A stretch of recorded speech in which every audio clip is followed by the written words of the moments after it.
The broadcast is now starting. All attendees are in listen-only mode. Thank you for joining us for today's Ask an Expert webinar. We will wait a couple of minutes to give all participants a chance to log on.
We will now begin today's Ask an Expert webinar, How's Your Orchestra's Health? I am Mitch Menchaca, Executive Director of the Association of California Symphony Orchestras, and joined by my colleague Caroline Furman, Conference and Programs Manager. We are excited to have you join us today. Before we get started, I want to go over a few housekeeping items. You have joined today's webinar in listen-only mode and can hear today's presentation through your computer speakers. If you would like to participate and listen by phone, please press the Use Telephone option on your control panel. Follow the prompts and you will be connected. We want to make sure that this webinar is interactive even though you are muted and in listen-only mode. One way to participate is to ask questions. To ask a question, simply enter it into the questions pane and hit submit. During the presentation, we will take time to address questions that have been submitted, and we will also try to make Q&A at the end of the presentation. If you run into any problems during today's webinar, please call the AXO office at 1-800-495-2276 or email us at membership@axo.org. Today's webinar is being recorded for archival purposes. Now let's begin today's webinar. Our presenters are Zannie Voss and Andrew Reynolds from Southern Methodist University's National Center for Arts Research. Dr. Zannie Voss is Director of the National Center for Arts Research and Professor of Arts Management at SMU's Meadows School of the Arts and Cox School of Business. Prior to SMU, she was a professor at Duke University and producing director of theater previews at Duke. Before transitioning to academia, Zannie served as managing director of Playmakers Repertory Company, associate manager of the Alley Theater, and assistant director of audience development at the Mark Taper Forum. Zannie has consulted on projects for the Irvine Foundation, the League of American Orchestras, Theater Development Fund, and Theater Communications Group, co-authoring TCG's Theater Facts since 1998. She has published over a dozen articles in top academic and practitioner journals. I am happy to serve on the board of directors of Data Arts, formerly the Cultural Data Project, with Zannie. Andrew Reynolds is a student at SMU, graduating next month with a dual MBA and MA in Arts Management. Prior to his studies, he was the Chief Marketing Officer for the Cypress Symphony in Houston and a public school orchestra director. During his time at SMU, he completed internships at the Dallas Symphony, the Clyburn Foundation, Dallas Independent School District, and the President's Office of Interlochen Center for the Arts, assisting former Cincinnati Symphony CEO Trey Devey. In addition to today's presentation for NCAR, he has also assisted Dr. Voss in an analysis of small orchestras for the League of American Orchestras. Andrew received his Bachelor's of Music Education with a minor in marketing from CCM at the University of Cincinnati, and still occasionally picks up his oboe when he has a good read. Welcome, Zannie and Andrew. Thank you very much. Pleasure to be here. Hi, everyone. I am Zannie Voss. As Mitch said, I am the director for the National Center for Arts Research at SMU. And I am really thrilled to be able to share some information with you today. We have a setup of some statistics related to the health and performance of California orchestras relative to the United States. It's an interesting comparative analysis, and it's a chance to look at areas to celebrate and perhaps opportunities to galvanize behind. I'm going to start us off just by giving an overview of NCAR, and then I'm going to pass it to Andrew to look at, to share some of the findings. And then we'll finish up with a look at NCAR's KIPI dashboard, which is a free tool that NCAR provides to arts and cultural organizations. So NCAR's vision is to act as a catalyst for the transformation and sustainability of the national arts and cultural community. And our mission is to be the leading provider of evidence-based insights that enable arts and cultural leaders to overcome challenges and increase impact. So when we think of why are we in business, we're in business to serve you. Our goal is to help to provide information back to organizations out of their own data. So how do we do this? We look at it as a model of the arts and culture ecosystem, just so you have a sense of where our data comes from. We work very closely with Data Arts, and I'm very honored to serve with Mitch on Data Arts board. We also have data from League of American Orchestras, Theater Communications Group, and we have a broad swath of data on every organization in the country with a budget over 50,000 from the IRS 990 data. We link all of that to data from arts organizations' communities. So through TRG Arts, we have data on who buys, what are household arts consumers, as well as general information about communities that surround arts and cultural organizations. Lastly, we believe that to have an impact on understanding what drives performance, you also have to take into account public arts funding. So we have all funding data from the National Endowment for the Arts, National Assembly of State Arts Agencies, and the Institute of Museum and Library Services. We also have some wonderful partners who help us think through the hard issues like Boston Consulting Group, Rebecca Thomas Associates, IBM, and TRG Arts. So with all of these various sets of data, how do we make heads or tails of it? Well, we do that by locating the longitude, latitude, location of every arts organization in the country, and then wrapping in its community characteristics. It's really trying to provide a sense of place. Because arts organizations don't exist in a vacuum, we know that communities also have an impact on what we would expect of an organization's performance. So here's just an example. It's my hometown of New Orleans, and here's the ABC Orchestra, and you can see that the characteristics that are immediately surrounding the organization are weighted most heavily, and that can be who lives nearby. It's also what businesses operate nearby, and what's the density of arts and cultural organizations located near to that organization. And then as you get further and further afield from the organization, the weighting of those characteristics go down. Again, trying to look at not only what characteristics of the organization itself would we expect to have an impact on what to expect from its performance, but also its community. So now that you understand where the data comes from and how we organize it, coming back to our mission, in order to help arts and cultural leaders overcome challenges and increase impact, we look at a variety of outcomes. So what are the key metrics to assess performance? We have 9 kind of big bucket areas: contributed revenue, earned revenue, marketing impact, expenses, bottom line, balance sheet, community engagement, program activity, and staffing.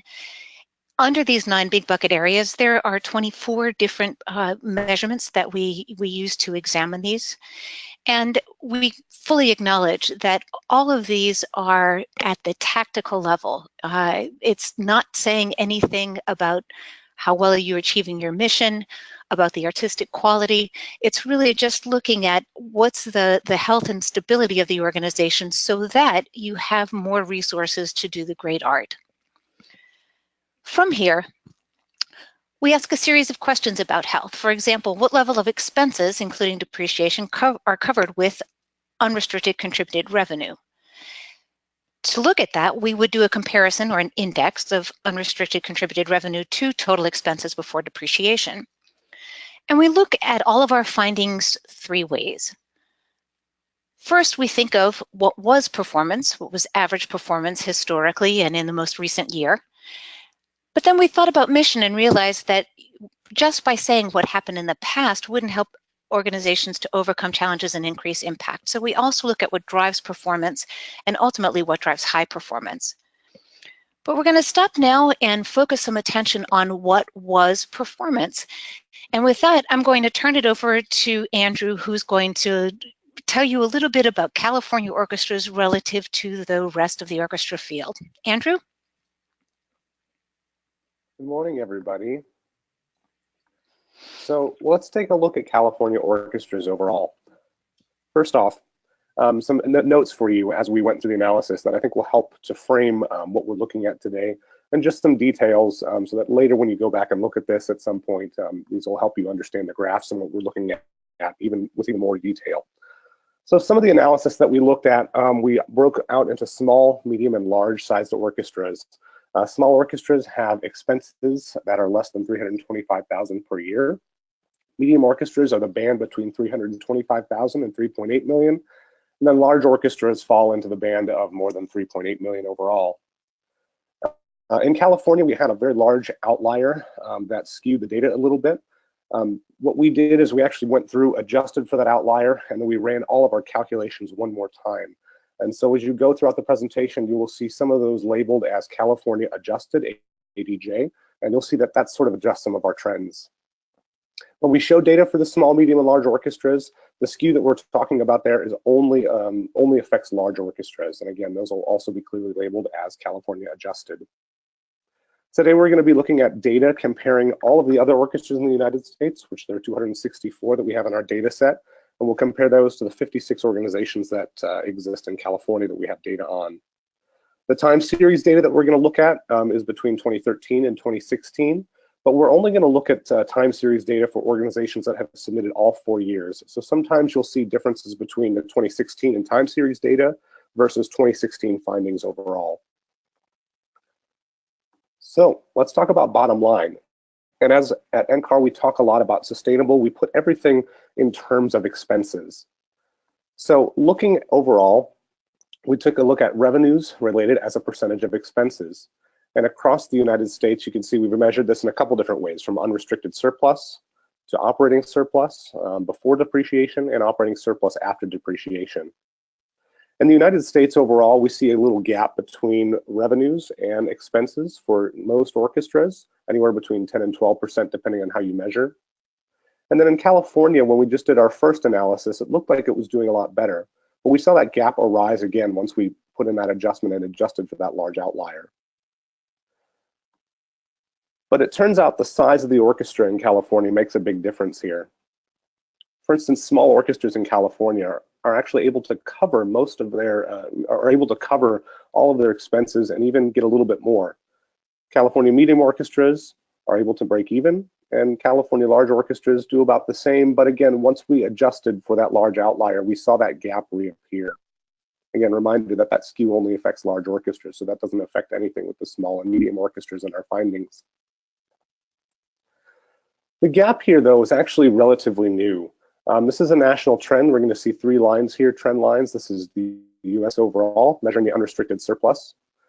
We have California in the green, and then we have the adjustment that we did afterwards in yellow here. And as you can see, between 2014 and 2015 is the first time when we saw both nationally and with California orchestras when we started to go and see a gap between revenues and expenses.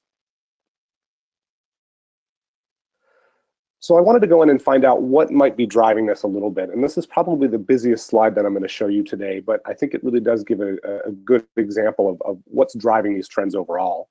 So this is the attendee expense ratio, which basically takes all of your expenses before depreciation and it divides it among the number of attendees you had for anything that you collected revenue on.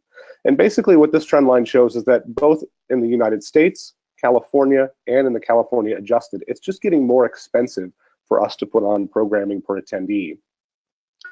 But as we talked earlier about performance drivers, as Zannie had mentioned, this is a really important difference between California and the rest of America.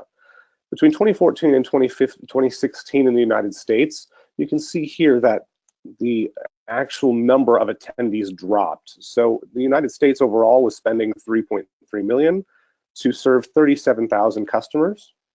And then when we get to 2016, they're not spending that much more, 3.9 million, but they're only serving 33,000 customers overall.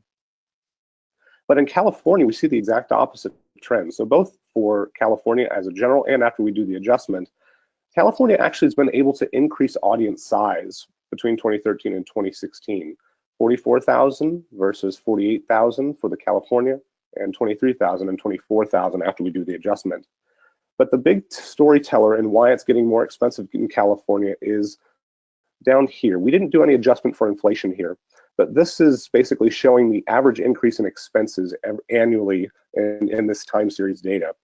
So in the United States overall, we're seeing about an increase of 7% per year in expenses. California overall, 8.5, and then after we do the adjustment, even though that number is lower, after the adjustment in relation to their budgets, those are increasing at about 10.3% per year. And I think that's really what's sort of driving what we were seeing there in the last one in terms of expenses rising. Just to prove that California orchestras are actually rising in attendance, you can see here, this is the California adjusted and California overall in green, and the United States overall. You see annual in-person engagement is declining a little bit in the United States, while in the California, we actually see a rise, which is a big win for all of you. So what drives the revenue side? We're taking a look here at contributions and earned revenue as a percentage of expenses. And in gray here, we have all of your unrestricted contributions, which are essentially all of your donations, and then your earned revenue. And again, these are all expressed as a percentage of expenses. And the US aggregate overall, you're seeing about a 45% for contributions and a 39% covered through earned revenue. In California, you can see that they did exactly the same with unrestricted contributions, but did much better in the earned revenue piece. But then when we apply that adjustment overall, you can see that drop a little bit. But the big win here as well is when we do the adjustment, the unrestricted contributions also increases. But size also adjusts the trend. So small orchestras in California are able to cover all of their expenses and are really in line with national trends. Medium orchestras, you can see about the same as the national trend. And then in large orchestras, when we do the adjustment again, you can see where we actually do even better on the unrestricted contributed revenue. And then on the earned revenue, you can see that drop just a little bit more and have a little bit of a gap there. So let's take a look at that earned revenue piece then and see if we can answer a few questions. So first off, we're going to look at program revenue per offering. So basically every single, we take all of the program revenue that you have, we divide it up by the number of offerings that you earn revenue at. And across the United States, when we combine all of them, we're able to get about 111,000 per event. And California looks to be doing really well, and then after adjustment, falls right back in with the national trend line. Small orchestras have a very small gap between them and the national trend. Again, USA is in blue here, California is in green. With medium orchestras, you see the same thing, just a little bit of a gap there. But the large orchestras here are actually able to contribute and are able to collect double, if not triple, depending on if we're looking at the adjusted value or the regular value that we did the first time per event, which is a huge win for California. Program revenue per attendee is also a big win for California. If you look at all of these metrics, it doesn't matter what we do, or it doesn't matter how we look at it, whether adjusted, whether it's broken out by small, medium, or large, whether we're looking at the first run. In every single situation, California is able to collect more revenue per attendee than the national average. So what really could maybe be driving some of those, some of the effects that we're seeing with with earned revenue just being a little bit smaller portion of the budget is the response to marketing. So what we've done here is in the blue is that program revenue per attendee that we were talking about before. And as you can see in California compared to the national aggregate, you do collect more revenue per attendee. But we also took a look at your marketing expenses, so how much California spends on marketing overall, and divided that per attendee. We call this response to marketing, basically. And you could think of it almost as being an acquisition cost of getting people to come. Across America, we see about $7 spent for $40 of earned revenue, and that ratio between those two is about 17%. And that's actually remarkably consistent across all sizes of orchestras and any way that we split that data up. As we go into California and we look at California overall, that rises to 18%. Once we do the adjustment, it goes to 21%. And then I pulled out large orchestras as well from that adjusted figure, and you can see it rises to 22%. You can think of this as sort of hurting the margin just a little bit more as expenses rise in the marketing. That being said, there are investments in virtual that create opportunity. Between 2014 and 2015, we saw a huge rise in total engagement, which includes all those virtual touch points that you have. And California is now approaching almost 1 million touch points annually, which is incredible. Meanwhile, the American average is slowly rising up to about 500,000. Just want to note as well, this is just, I don't know if this is something that's really a finding or not, but I just thought it was interesting that in 2014 and 15 was also the first year that we saw that widening gap in the bottom line. And we also saw investments in total engagement actually come to fruition at this point as well. So there could be something there. It's just a question to ask for later. And yet at the same time, we see that there's room for growth. So we use a spatially adjusted population, looking at the US Census and such. And overall, California, after adjustment, actually even has room to grow their market share even more. That's especially because California has high population density in relation to the rest of the United States, but there's certainly more room to grow there as well. So let's take a look at that contributed revenue portion. Just as a reminder, California in general is in line with trends, if not exceeding on that contributed revenue portion. So let's take a look at the return on fundraising. What we do is we take a look at the total contributed revenue per organization, and we divide that by how much the organization spends on fundraising, so your total fundraising expenses. Overall, across the United States, the US average is to collect about $8.94 for every dollar that you spend on fundraising. In California, we see that a little bit lower overall. So you only get $6.43 per dollar spent, or after adjustment, $6.76. Small orchestras have a little bit better time with this. They collect $22.11 versus the national aggregate is $16. But we've gone into this trend a little bit and found that mostly this is because small orchestras have very low staffing expenses. So they're not really hiring a lot of employees. Between medium orchestras, you can see there's a little bit of a gap here, a little bit lower overall. And then when we do large orchestras, you see they're about the same way. So California in general collects just a little bit less than the national average per dollar spent on fundraising. When we take a look at the return on fundraising, though, this isn't really a new problem for California. The rest of the nation is slowly having to deal with this declining rate, but California's been dealing with it since 2013 for a while. And actually, one of the big wins that I saw here when I was looking at the data is after we do the adjustment, California is actually spending less on fundraising while returning slightly more. So they're only, in 2013, we saw them spending $237,000 on average, and then $228,000 in 2016, while collecting just slightly more, over $1 million. So while this is not necessarily a good thing that California is collecting less per dollar spent, at the same time, it's something that's not new to California, and it looks like you guys have definitely are aware of it and are starting to put in some efficiencies into managing that problem. The other thing that I find interesting is that the development expense mix is very similar to the national aggregate.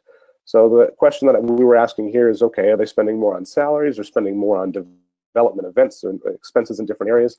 And it turns out that it's pretty much exactly the same. The United States spends about 56% on salaries of their development expense. Meanwhile, in California, it's 54%. So basically, your development expense mix is exactly the same as it is in the national. So one of the big things that does make California different than on fundraising is the mix of your contributions. And this is, we're looking at individual donations, trustees, corporate, foundation, and government, and looking at those contributions as a percentage of overall expenses. And in the United States, the biggest one that we see that makes a difference is 11.3% of expenses are covered through individuals versus after adjustment in California, 18.41% is covered. So California in general relies a lot more on individual donations, as you can see a little bit less on other sources of funding. That being said, there are some areas that within those other sources of funding that are a little bit lower than the national trend. So our contributions as a percentage of expenses over time for trustees, California average in green here is a little bit lower than the national average, and that also in terms of percentages, but that's also in dollar amounts as well. California is on averaging only about 236,000 in total trustee contributions, while the United States general average is 251. Corporate contributions as well, we can see a little bit of a gap there as well. The USA average is close to about 100,000. Meanwhile, the California average is 48,000, about half of that. You can see these trends are sort of converging at the same time. America's having trouble getting corporate contributions. We're seeing drops there. Meanwhile, California is doing some growth, and after adjustment, we see that trend in American following as well, where it's declining slightly. So sort of my concluding analysis and what I think are the three big takeaways for how California is just different than the national aggregate is that, one, California has a higher rate of rise in expenses than the national average. When it comes to your earned income and your audiences, California has a really big win here where you've been able to maintain or even grow audience and engagement from 2013 to 2016. On the contributed income piece, California contributed income relies more on individuals than the national average. And your return on fundraising is a little bit lower than on the average, but that's a consistent figure over time. I hope that gives you a really good picture of how California looks and how California, I think, differs from the national average. And I hope some of this information helps for you to make solutions in the future. And we'll pass it on to Zannie now, who's going to talk about the KIPI dashboard, where you can look at a lot of these figures individually so you can figure out how your organization is doing in relation to all of these as well. Great. Thank you so much, Andrew. And there'll be time at the end for those who want to ask questions. That was a really great deep dive into looking at some of the information we can share with respect to what average performance was. What I want to focus on now is just kind of setting up an understanding of looking at what drives performance and ultimately what drives high performance.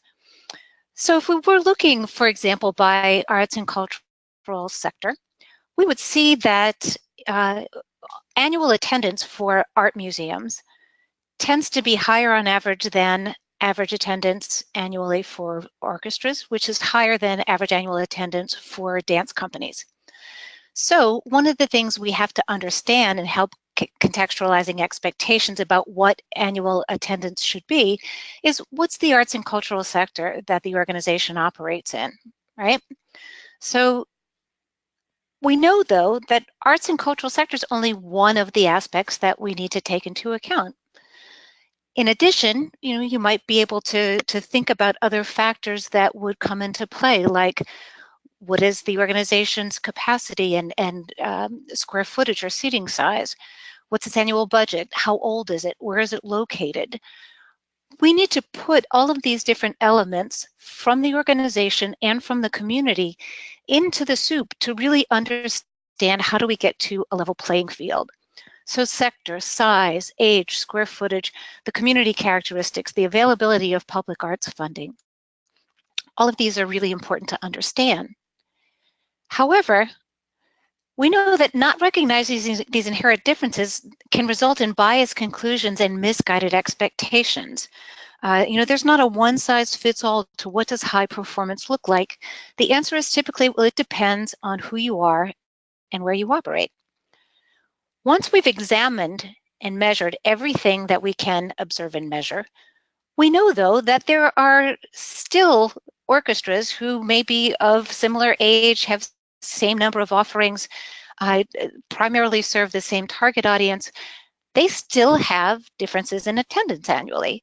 And so we have to think about, well, why is that? Even after we've taken into account everything we can observe and measure, we know that intangibles play a big role. These intangibles we refer to as key intangible performance indicators. You've probably heard of KPIs or key performance indicators. This is simply capturing the fact that these are some of the intangibles. And when you stop and think about your own organization, you think, well, what would those intangibles be? Well, we went back to some of the initial interviews we conducted when starting NCAR and found a lot of arts leaders speaking to this idea. You know, we surveyed audiences and quality was the #1 reason they come. It's the same reason we can hire the artists we want. And the arts organization has realized to leverage its brand to create more consistent revenue streams. Clearly that has an impact on attendance as well as quality. And as one leader said, it's about getting your mojo working. These are really critical concepts to understanding.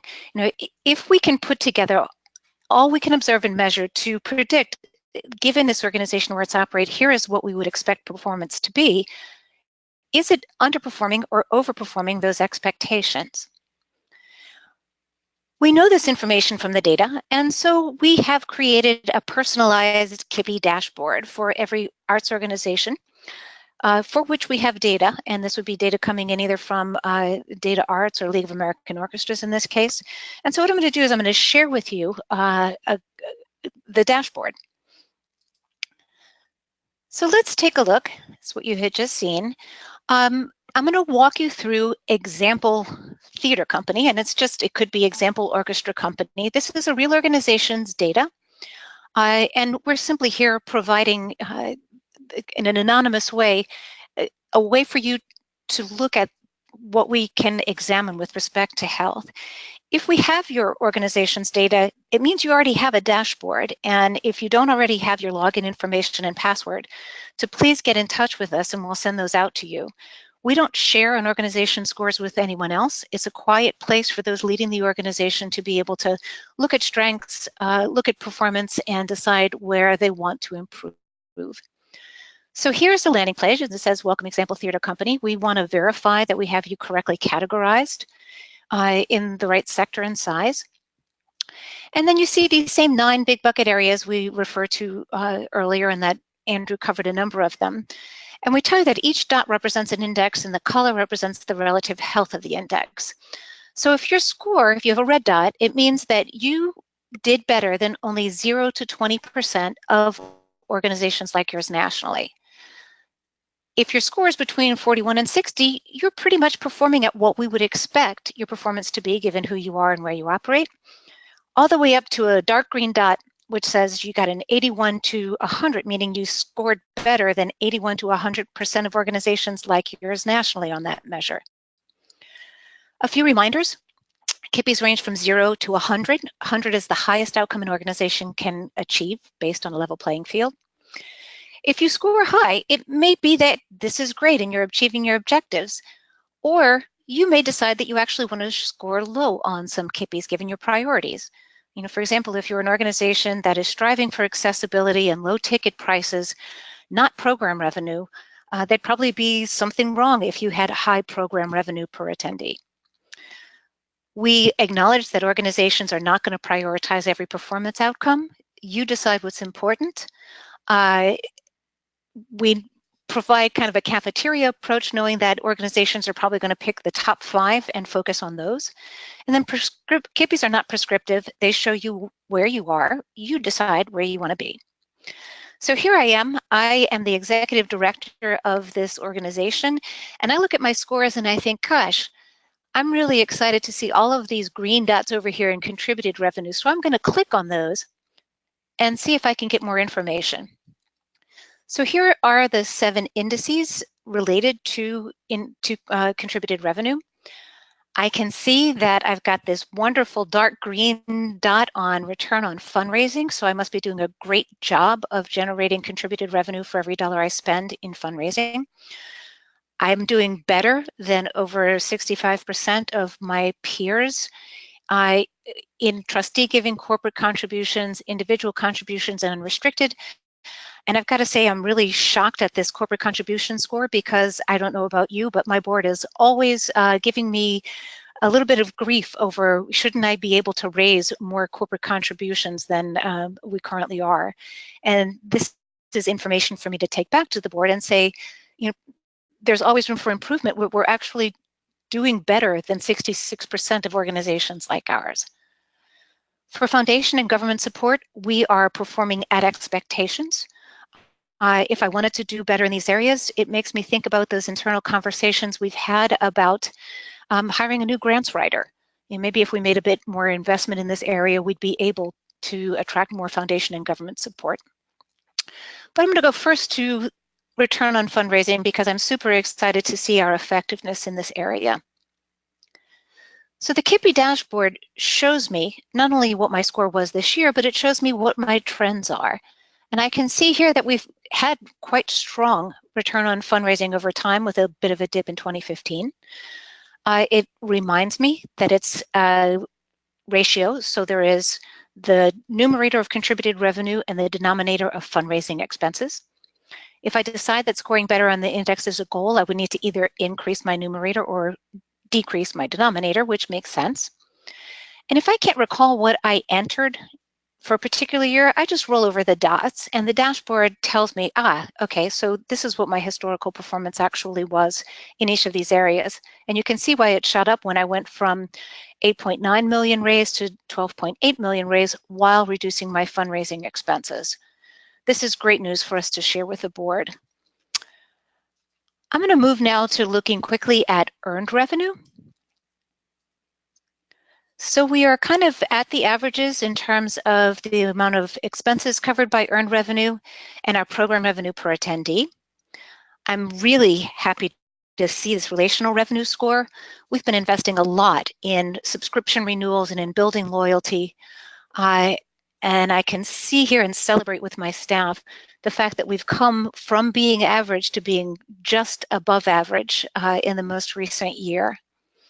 We had a dip in our subscription revenue 14-15, and we've really been working hard to rebuild those numbers responsibly. While I'm thinking about earned revenue, I'm going to go over to marketing impact.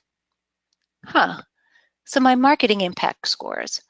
As Andrew indicated, response to marketing is looking at what is my attendance per dollar spent on marketing, and return on marketing is how much program revenue is earned per dollar spent on marketing.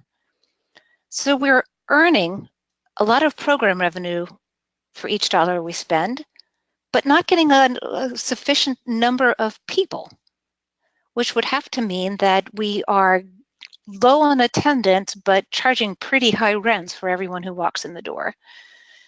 I'm disappointed in this response to marketing score because I thought we were kind of coming out of a slump, so I'm going to look at that a little bit more deeply.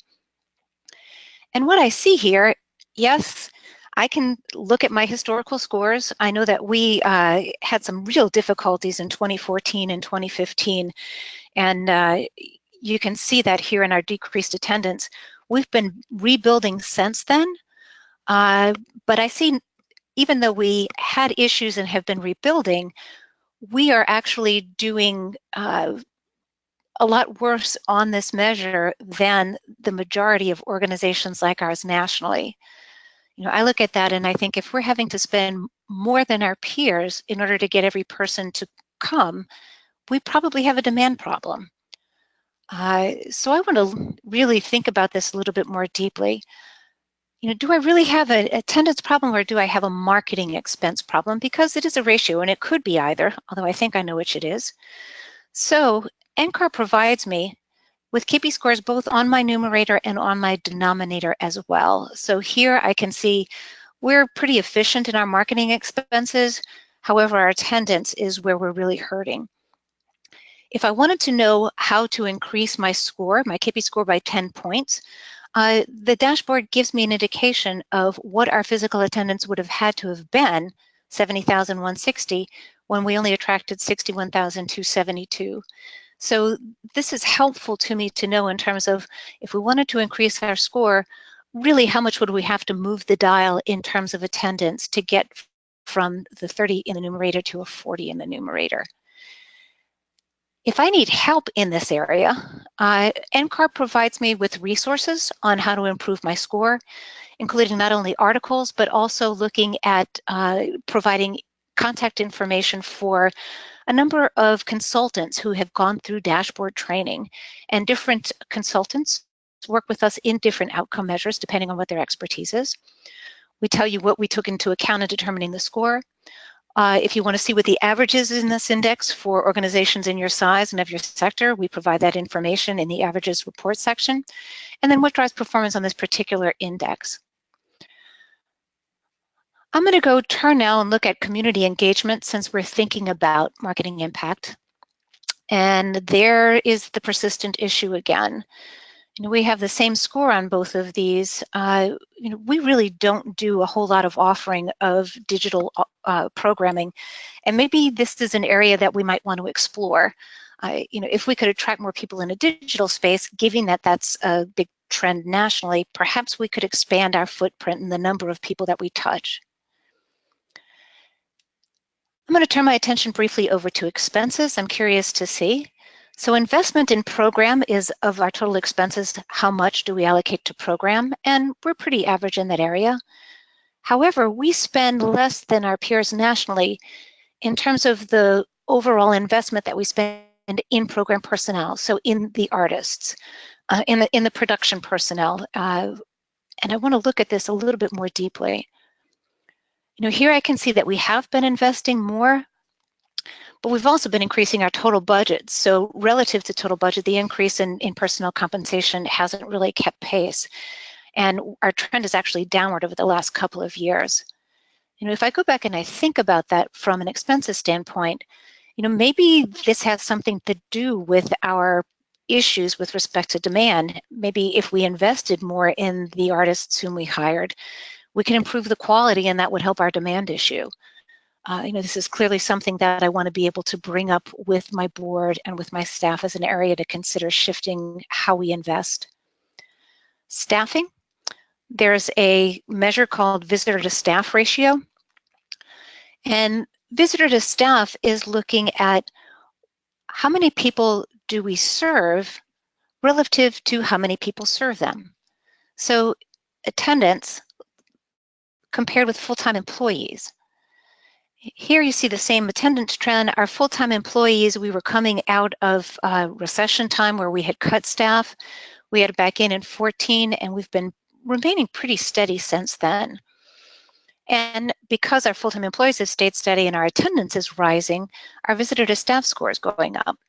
This is a measure where actually I think I would probably want to shoot for an average score. I'd want to be around a 50 because I don't want to be having an inflated staff that are serving fewer people relative to our peers. And at the same time, I have to be really mindful of the fact that if our attendance is growing, if we're increasing and serving more and more people, at some point I'm going to run into staff burnout if I don't also consider whether or not I need to increase my staff. Bottom line.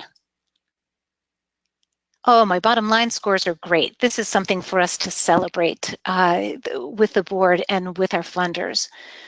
So operating surplus, looking at after depreciation here, on all measures we were in the green zone.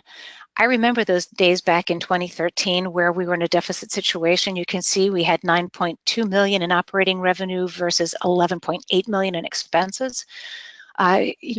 We have come through that period. We have been rebuilding our operating revenue in a really responsible way. And that success story comes across in our KIPI scores. And now I'm going to look at balance sheet. Wow. We are doing better than 88% of organizations like ours nationally on working capital. And I find that really, really remarkable.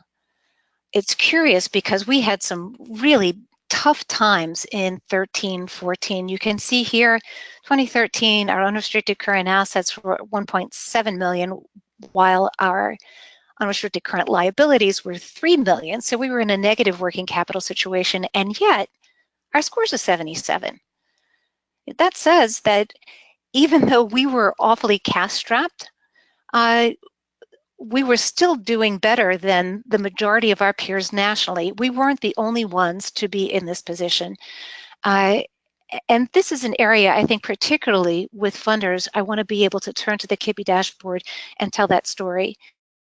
And it's because you can just look at our balance sheet and see the position we were in, but this helps us to provide the context for it, the context of what was going on in the rest of the industry.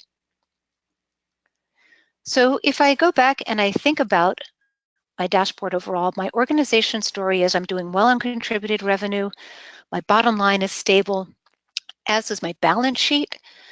The areas where I really need to focus attention are on building demand, on attendance, of really, we're doing a great job with respect to our relational customers, but when it comes to acquisition, we are really struggling to fill a house. We've got a lot of work to do in that area, and perhaps in our next strategic planning cycle, this is something where we really need to come up with new strategies to figure out how to diversify perhaps not only our offerings, but up the quality and make those investments. So coming back to the dashboard, as I said, these are available to organizations free of charge. And when we think about the dashboard and how to use it, think about what is your organization's story relative to organizations like yours. Of all the measures to focus on, what are your top 5? What are your areas to celebrate?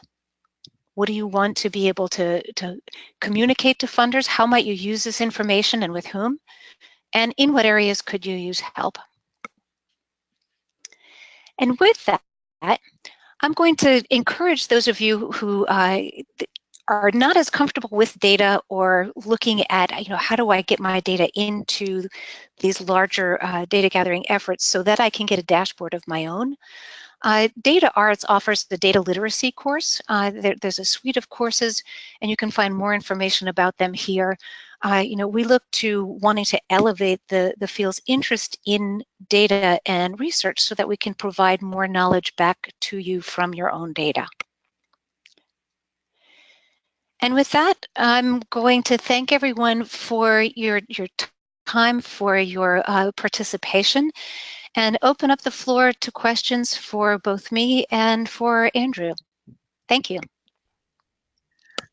Well, thank you, Zannie and Andrew. A question that has come up is, how do folks get to the KIPI dashboard? Do they just contact you, or do they go to the website? What is the best way to get to their KIPI dashboard? They are more than welcome to send either Jennifer Armstrong or me an email. And you can find, if you go to smu.edu/artsresearch, you can find our email addresses there, and you can just email artsresearch@smu.edu. And we will be happy to send you your login information. Great. We will send participants the information so that they can don't have to hunt the website, but we'll get them over to Jennifer, who can get that information. Caroline, are there other questions in the hopper? No, we don't have any other questions right now. It's a lot of information to take in, and I know that when the KIPI dashboard came on board, it gets people excited. So I'm sure there's folks who are trying to get their head wrapped around the research and how they can use this data in their own organizations. Great. Well, thank you, Mitch, and thank you, Caroline, for the opportunity to share information about NCAR's work. And thank you to Andrew for the analyses about California orchestras. Yes, very helpful. We at AXO love to share data, and especially how we can get our hands wrapped around how California is doing compared to the nation. And so really appreciative of the work that Andrew did on that data. This presentation will be on demand in the members only section of our website. So If people online want to share it with their board or staff, they can get that, and we will also share the link with you after the recording has been processed. So if there are no more questions, I want to thank again Zannie and Andrew for being with us, and also just to remind folks that conference registration is open now at axo.org, August 9th through the 11th in Sacramento. We're very excited about that convening. And if you have any questions on today's program, please feel free to contact us at membership@axo.org. So on behalf of Zannie, Andrew, and AXO, thank you for joining us today.